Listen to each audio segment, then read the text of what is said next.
This Thursday, the Palm Springs City Council will get an update on the budget and the closure of Palm Canyon to expand outdoor dining. Meanwhile, a lot continues to happen at the airport. I spoke today with Mayor Jeff Coors. Jeff, as always, it's great to see you. Thanks for joining us. Happy to be on, Peter. Thank you. Let me start by asking you about the expansion of outdoor dining on Palm Canyon. How has that been going so far, and what's the feedback you're getting? You know, it just went into effect this weekend, and of course we had record-breaking heat and smoke from a fire. So, you know, I've heard from businesses in that area, but in other areas, that it was not a normal Labor Day weekend for them.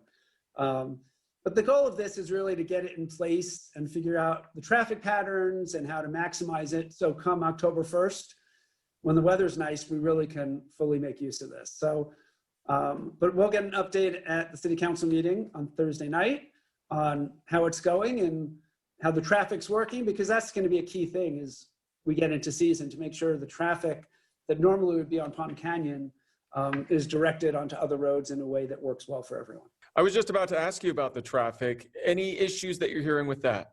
You know, I haven't yet. So it was a holiday weekend. So if there are, I'm sure we'll be hearing them. I heard from one restaurant, but they're not open yet, that they just want to talk about how to make that work, and they have some suggestions. So there's been a lot of stakeholder meetings with restaurants and other retail and residents in the area, and that'll continue because we want to get feedback.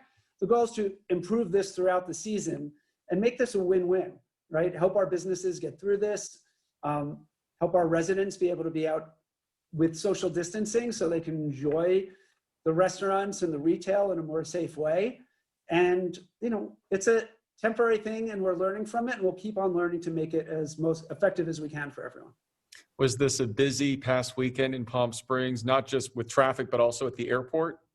You know, I wasn't at the airport. But you know, I've seen the airport numbers have been slowly going up. We're seeing that in a lot of places. And of course, you know, we have 2 airlines have announced more flights into Palm Springs starting this winter. And one of the things I thought that was so interesting is Southwest, which we've been trying to get to come to Palm Springs for years, said they're sort of reevaluating where their customers, which are a lot of business customers, want to go for leisure, because they see the change in more people working from home, but people wanting to do more leisure trips. So for them to expand to Miami and Palm Springs, and the reason for it, I think is really good news. And it's not just good because it's going to bring tourists here, because I've been hearing that a lot from people. It's great for our residents here in the Valley to have another option, a low-cost carrier who'll compete, and hopefully, we don't know yet, some new destinations. It's great for all of us. I mean, to live in a city of 45,000 people in a valley of, you know, under 400,000 people, and have over 20 direct flights in the country and Canada, that doesn't happen in very many places. And then to get Southwest and the 2 new flights from Allegiant, that's great for our residents as well as our businesses, because we all travel. A lot of us work and need to travel. We go on vacation and we leave paradise to go somewhere else on vacation. So this is great for our residents, and I'm really excited. And I just really want to call out the people at the airport, Ulysses especially. They've been working on this for so long, and I'm just so proud of their work and their efforts to achieve this. Speaking of the airport, how's the search going for a new executive director? You know, I think that's just starting. We have a great acting person who is doing a great job. And the city manager, of course, is working on that. But I think we have a great team in place right now. So I'm looking forward to that continuing. And if we bring in a new person, it'll be someone really terrific. Let me ask you, Jeff, about another issue. There continues to be violence in North Palm Springs. Is the city taking any additional steps to try to curb this, since this really has been going on for months at this point? Sure, and it's awful. And we feel, you know, so terribly. My heart go out to all the families who have been impacted and the residents in these communities that are witnessing violence. Some of it agitated from other communities, including outside of Palm Springs. But yeah, Police Chief Reyes is on top of this. He's working with the gang task force. He has other agencies involved. There's been outreach and meetings with the neighborhood. Councilmember Gardner, who represents District 1, has had personal meetings. I've done outreach to neighborhood leaders. But law enforcement's on top of this. And, you know, as we look at these issues and you look at the gang violence component of this, we need to address it right now due to the violence. we also need to look at the underlying societal factors that lead youth to join gangs.